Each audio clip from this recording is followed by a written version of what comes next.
Sometimes emotions don't feel like thoughts at all. They feel like tightness, like a grip somewhere inside your body, your chest, your stomach, your throat, your shoulders. That emotional grip is your nervous system holding on. And walking is one of the most natural ways to help it let go.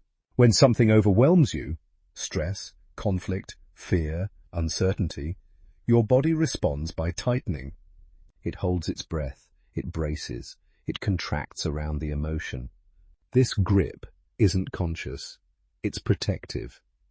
Your body is trying to keep you safe, but if you don't move, that grip stays locked. When you're overwhelmed and sitting still, the emotional grip can intensify.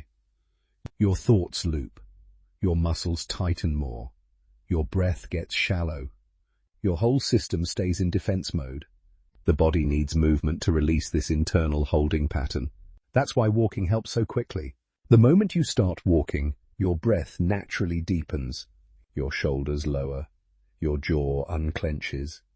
Your steps give the body a rhythm to follow, and rhythm tells the nervous system, you're safe now, you can release.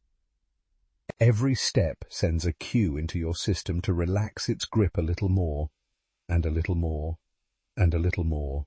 As your steps continue, the tightness in your chest softens, the pressure in your stomach loosens, your breath returns, your thoughts stop looping. The grip doesn't fall away all at once, it melts slowly. But each step moves you further into release. By the end of a walk, your emotional system feels softer, more open, less compressed.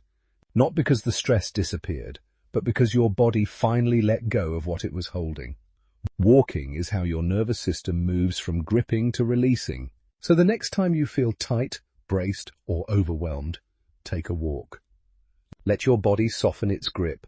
Let movement carry the emotions forward. Walking brings you back to yourself. Walking is release. Walking is medicine.